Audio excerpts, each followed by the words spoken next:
watching CBS 8 Mornings at 6.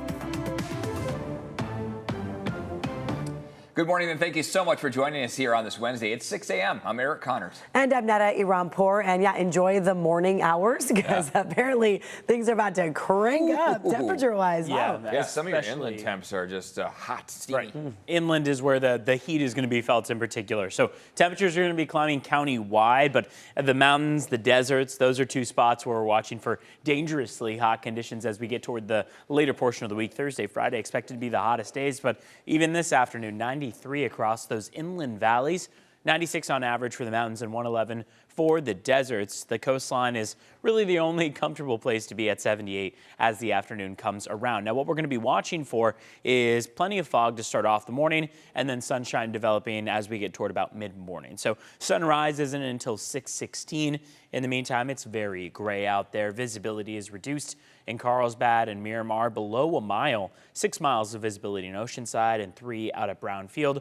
Coming up, we'll be talking about that heat wave that we have been discussing all week and how hot it's going to get across the valley floors. More details coming up in just a few minutes. But in the meantime, let's send things over to Vanessa Paz with a check of traffic. Hey, Evan, and good morning to everyone. Happy Wednesday to you. Let's go ahead and give you a couple of live looks outside, starting off in the South Bay. This is the 805 headed northbound as you head past Home Avenue, making your way towards that 15 on-ramp. So far, so good. We're seeing our usual brake tapping. Things are picking up as we're entering the 6 o'clock hour, which is usual.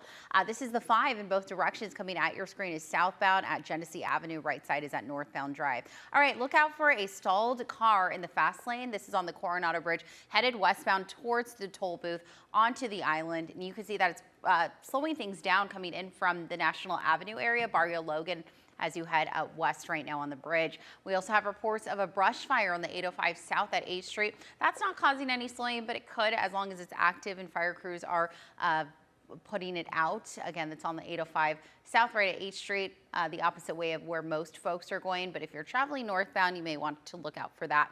Coming up in about 5-7 minutes, we'll take a look at your Wednesday drive times and what those are shaping up to look like. Netta.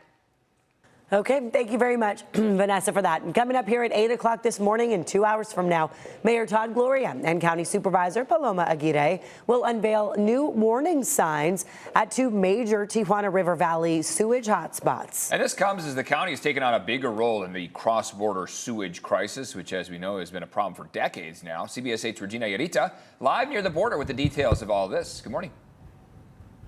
Hi guys, that's right. Good morning. And we're very close to where those signages will actually start to unveil. I want to get to some video right now to kind of break down what officials will be talking about later today. So this is going to happen around 8 in the morning. The Tijuana River has long carried untreated sewage, industrial waste and chemicals across the U.S.-Mexico border, creating an ongoing environmental and public health crisis.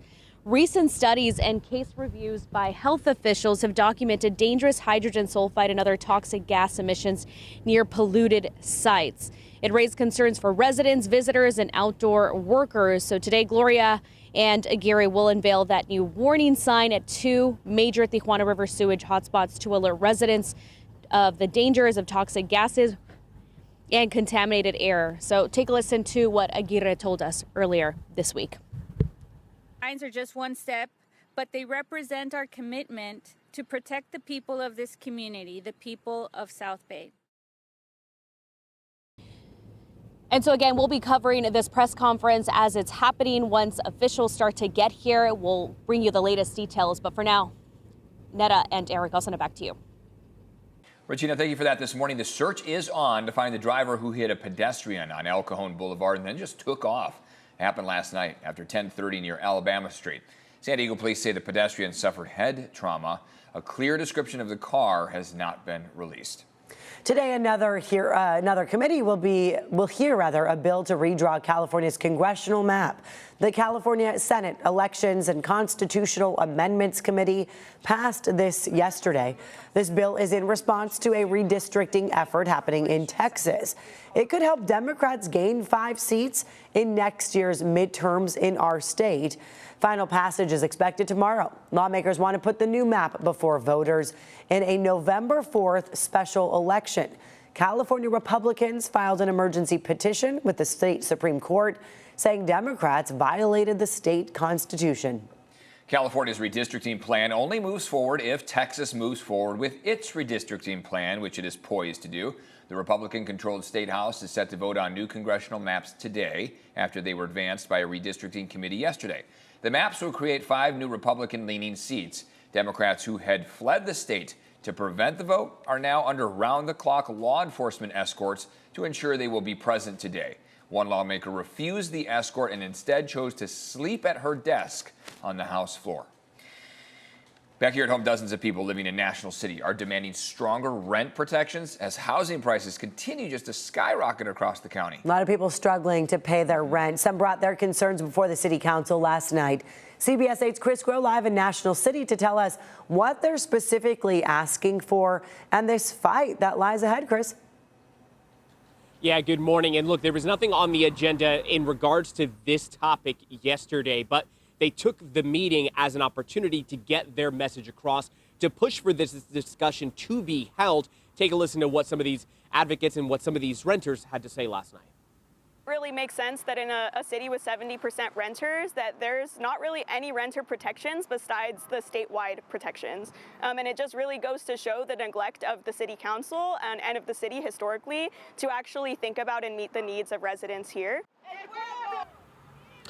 All right, so this renter rally, they want those stronger protections in place here in National City. They want a lower rent cap. Now, what rent cap is that is the statewide measure, which again caps how much, of course, rent can go up. Right now, the statewide tenant protection law caps annual rent increases at 10%, which many in this group believe is too high. They also want an anti-harassment ordinance to protect tenants from abusive landlords and just cause eviction protections. Now, the city council, while it was not on their agenda, it did not go without notice. We heard from Councilmember Jose Rodriguez, who says that this is a discussion and a debate that needs to be held, and even agrees that the current 10% statewide cap is too high. % year to year on apartment complexes and units that are $2,000 is a $200 increase from one year to the next. It is an excessive amount of money, much more than people get an increase in wages. So it is important that we have a much more reasonable amount. And the group here says that, again, that anti-harassment protection that they're calling for is important, too, because there have been instances where people are not only harassed by landlords, but also given eviction notices, at fault or no fault eviction notices that they feel are not actually necessary, but ways for, again, to get those people out of there, to increase the rent, and then to get new tenants in to pay that higher rent. Eric and Neto. All right, Chris Grow reporting there. Thank you, Chris. Let's talk weather now. Yeah, the fog's out there. Yeah, The fog is. You're looking sharp, though. Thank you. Yeah. Well, the thing is, the tie is not like. Yeah, It was a little off center, you know. It shifts a bit. I didn't even Exactly, notice. right? And when we're walking around the whole time, we gotta like. That's the only thing guys have to complain about with outfits. Interesting. then. Truly, No idea. I know, right? Compared to what I Every get from woman women. is like, Yeah. relax. That's not a big issue. Right. I will say, I'll step out of the frame here to show you this, which is Hotel Del Coronado looking beautiful Yeah. as we start off the day. It's a little gray right now, unsurprisingly. We got plenty of fog to work with, and that's pretty typical for the last several mornings. But what I will say is that we've seen the sun come out pretty quickly by each afternoon. It has, however, just inundated the coast for the last many mornings. So Carlsbad, Miramar, Kearney Mesa, all spots where we are at less than a mile of visibility right now. State of California almost as a whole is seeing the watches, warnings, and advisories related to heat. So state of California, Nevada, Arizona, all spots where we're seeing heat-related alerts. In orange, it's a heat advisory, and in the purple tone, it is a extreme heat warning. Up around Oregon and even north of LA, we've got a red flag warning because for now, humidity is still pretty low and fire danger is quite high. Fire danger is going to increase because we see a threat of monsoonal moisture picking up that could trigger a few showers or thunderstorms. What we would be concerned about in that situation would be dry lightning. But right now, the plus side to our local forecast is that it doesn't seem like it's going to be a huge concern in San Diego County, more so a Riverside County, San Bernardino County issue. 107 this afternoon for Phoenix. Look at how hot it's getting out there. 103 for Vegas, 109 in Houston, Miami going for 103, even all the way up in Bismarck, North Dakota, 96. Rapid City 98, Lincoln, Nebraska 94 as that forecast high. Let's talk about our local highs. Santee and El Cajon looking at a high of 90. San Ysidro 80 degrees, 73 in PB, taking you up to North County. Coastal temperatures going to stay mostly in the mid to upper 70s, 80s as you make your way east. 83 for Vista, 87 for RB, 88 for Poway, and 90 in Escondido and up at Palomar Mountain. Over the next several days, we're going to keep warming up. Thursday and Friday expected to be our hottest days in the forecast, and then only a slight, very minor cool down through the weekend. It'll be a lot more substantial as we get toward the beginning of next week. Vanessa Paz checking in on how our Wednesday morning commute is going.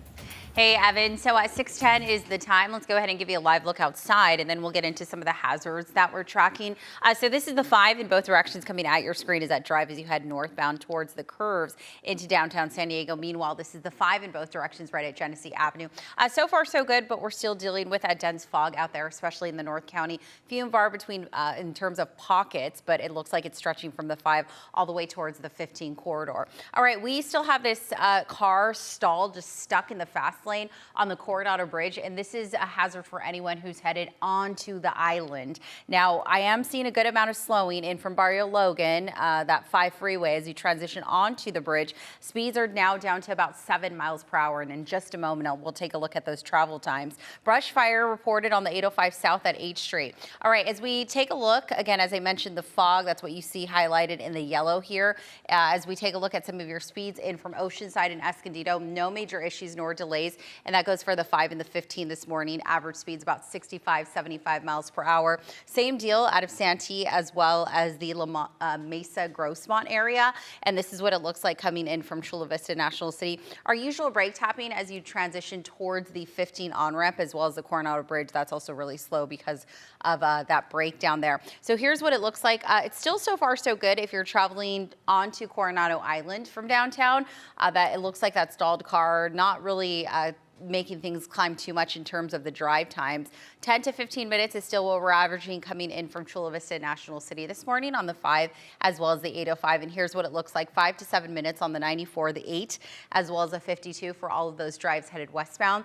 And if you're traveling in from the North County and from Encinitas down to the top of the Golden Triangle, under 30 minutes for you, and about 10 minutes coming in from Escondido down to that 163 merge. Netta. All right, Vanessa, thank you for that. Oh, before I get to Netta, let's take a quick look at border wait times. My apologies. About 35 minutes in from San Ysidro's port of entry. And a quick look, Otay Mesa's port of entry will take you about 30 minutes at last check.